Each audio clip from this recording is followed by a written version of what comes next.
Saya tahu, saya udah ngomong sama keluarga saya. Kalau saya waktunya dipanggil, saya udah ngomong sama keluarga saya, papa saya, mama saya, ini semua. Kalau saya nggak pulang, relain aja. Halo teman-teman.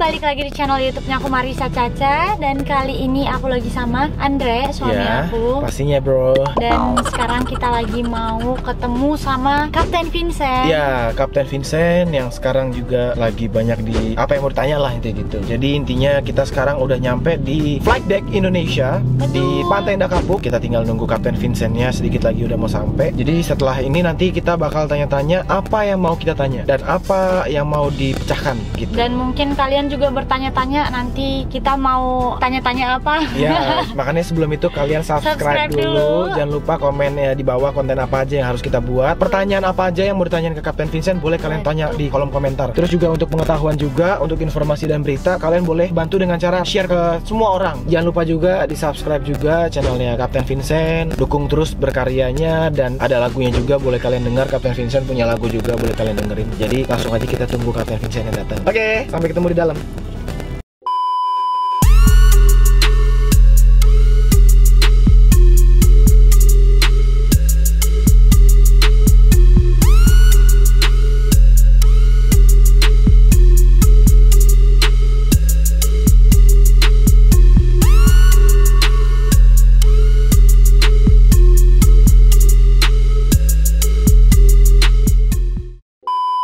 Akhirnya boarding juga guys. Kita udah nyampe ke pesawatnya Kapten Vincent ya. Yuk kita langsung masuk aja guys.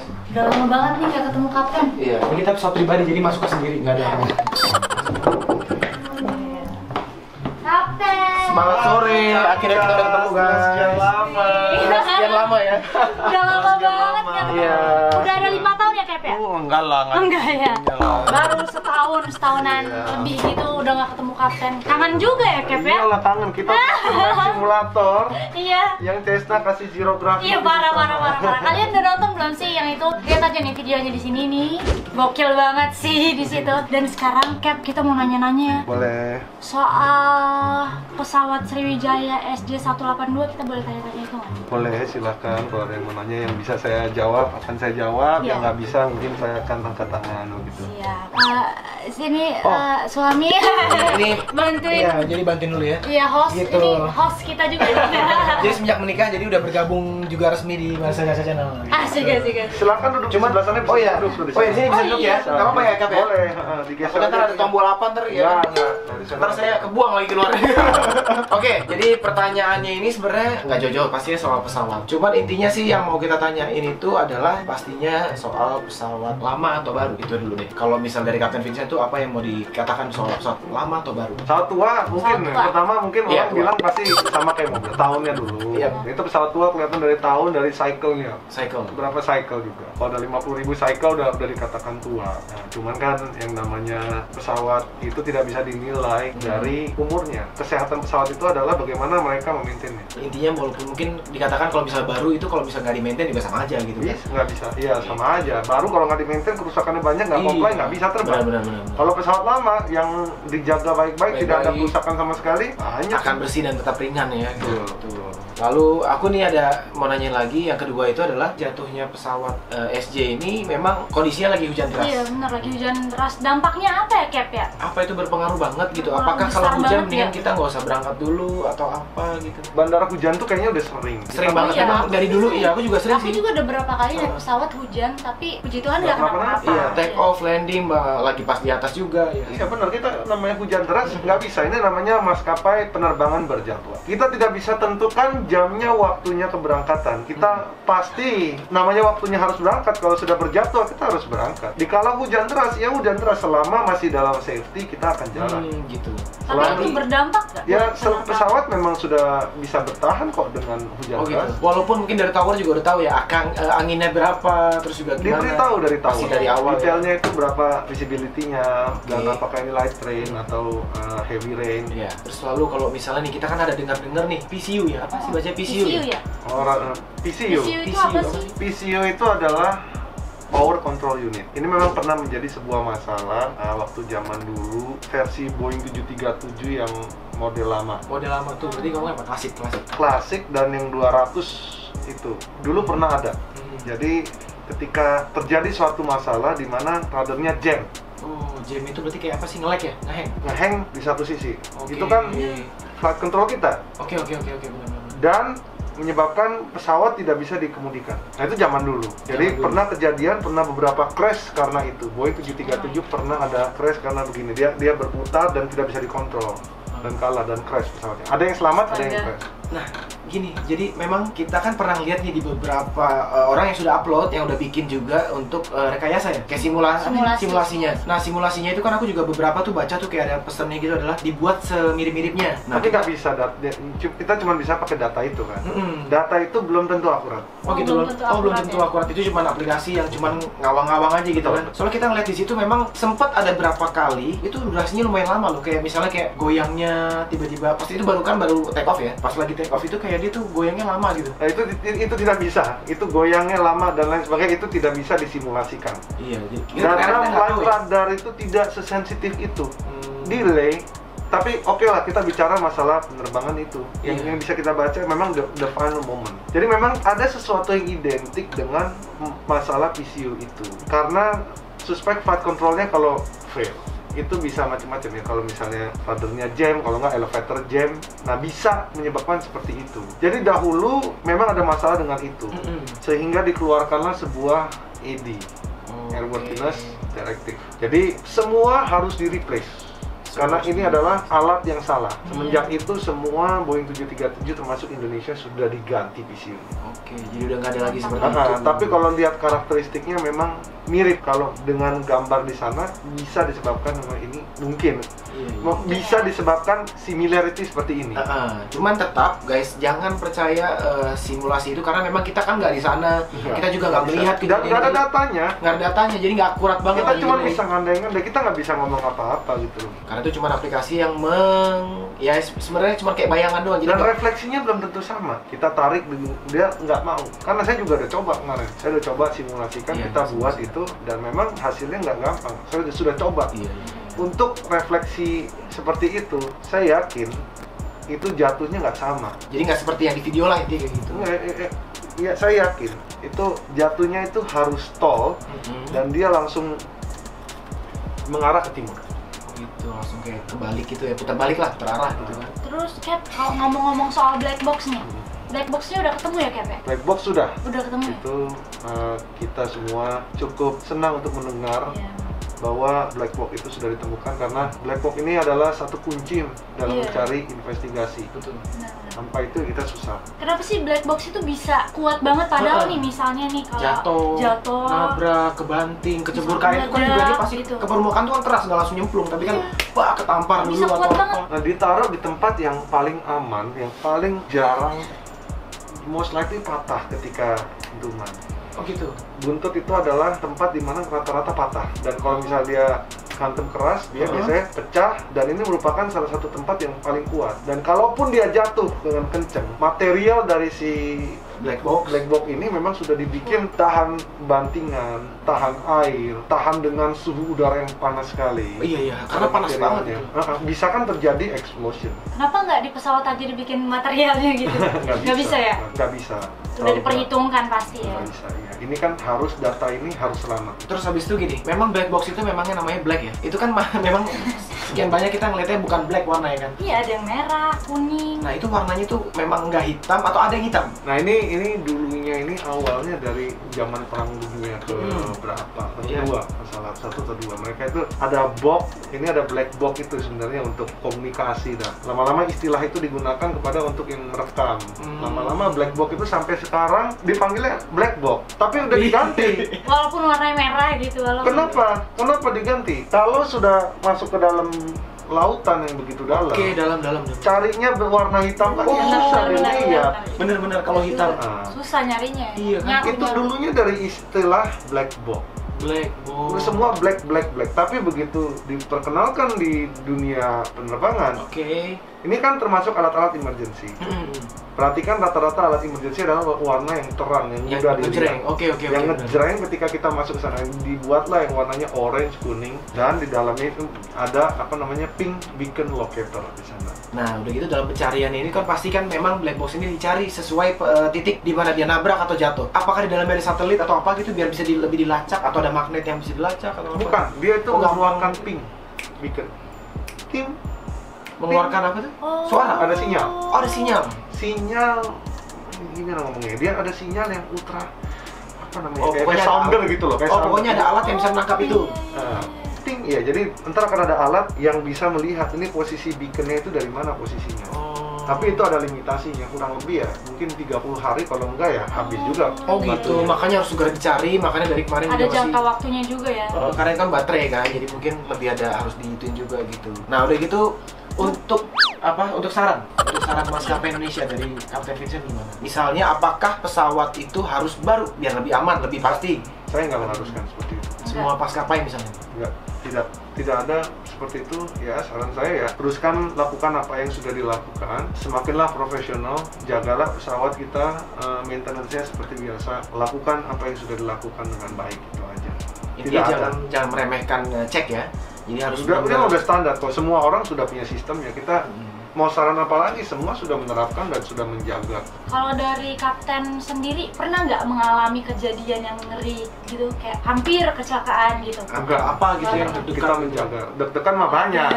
Kita juga aku turbulen saja itu deg-degan loh. Iya, masuk cuaca buruk udah gitu. Udah gitu, kalau misalnya nih setiap kecelakaan nih ada keselamatan yang memang udah disiapkan, kayak oksigen, terus juga pelampung, terus juga ada balon yang nanti buat mendaratnya kalau bisa di air. Menurut Kapten itu ada nggak sih jalan keluarnya gitu loh? Setiap kecelakaan ini kan pasti ada pecah atau ada apa, atau mungkin atau mau jatuh dulu kayak gitu. Dipasang parasut gitu. Mungkin di setiap penumpangnya mungkin dikasih parasut mungkin, atau mungkin di pesawatnya dikasih apa supaya nanti pada saat udah tahu mau oleng atau udah nggak bisa lagi, udah dikasih tahu berita kita lompat semuanya atau gimana? Kalau pikirnya kayak gitu, kalau udah mudah kayak gitu ya semuanya dikasih parasut dari dulu. Kenapa nggak bisa? Karena hubungannya pertama dengan cost, dengan uang. Ketika penumpang ditransport dari A ke B, ini urusannya bensin. Bensin ini kan mahal sekali.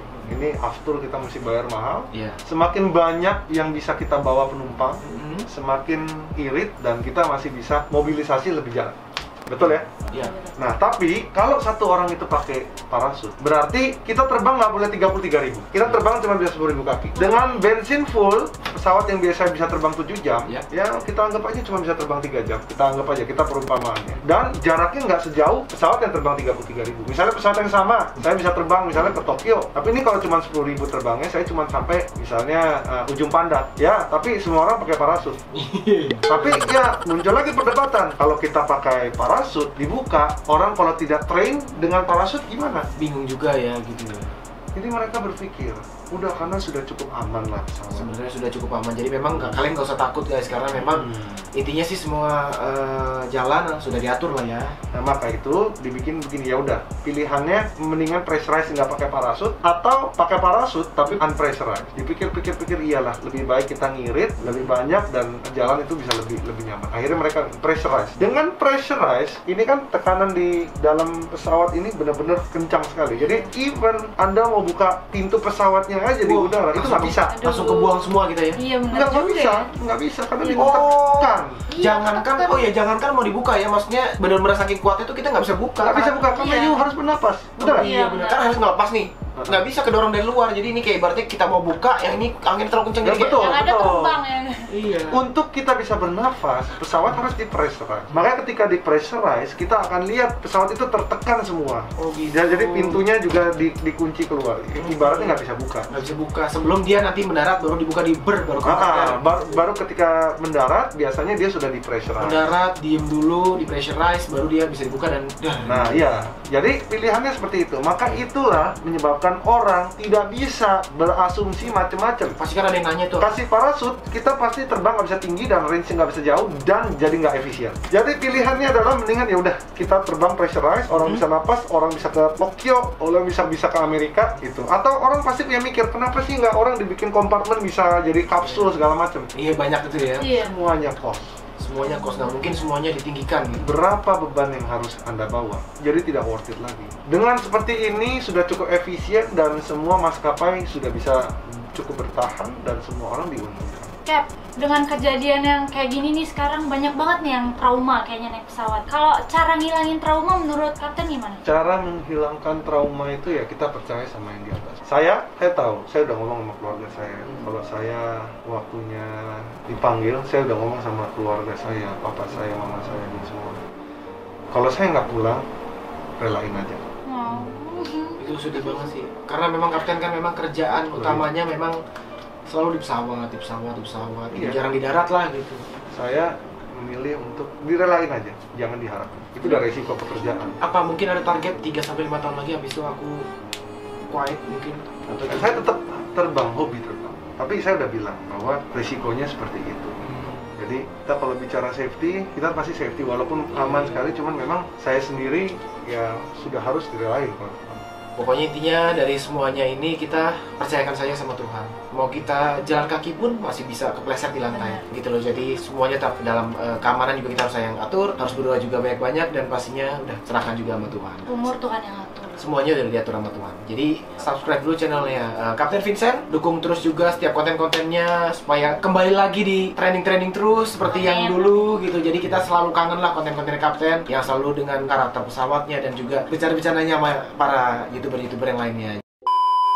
Oke, ini kita juga tadi mau lihat mau reaksi videonya ya. Simulasi SJ182. Ini Kapten Ahwan.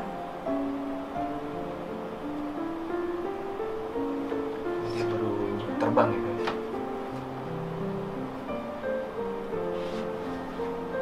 Terus rodanya baru naik. Nah, terus dia miring-miring ke atas gitu. Itu kenapa ya? itu belok. Oh iya. Oh, itu memang lagi belok ya? belok. Itu beloknya biasa Belok ya? kayak gitu. Ya, emang biasa ya.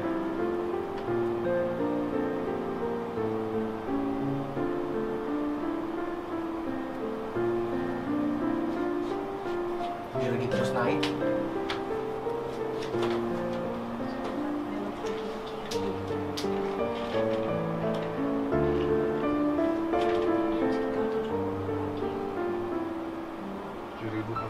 Kaki. Kayak kepatah apa kayak buntut itu kayak jatuh tiba-tiba gitu. Bener nggak sih Cap? Ada yang begini Cap? Ini belum tahu datanya ini. Iya, jadi intinya sekali lagi jangan percaya 100%, jangan. Ini nggak bisa karena data itu kan ada delay dan tapi nggak bisa, kita nggak bisa melihat di data itu. Pokoknya intinya kalian jangan percaya sama video simulasi yang memang udah dibuat di kebanyakan. Tuh, miring. Jadi habis dari ke buntut sempat ke kiri-kiri gitu ya kan. Kayak ada berat di kiri atau mati yang di kiri gitu kan. Terus ke kanan dia. Wah, Itu merinding banget sih, sempat ke kanan banget gini kayak bukan belok ya kayak. aduh.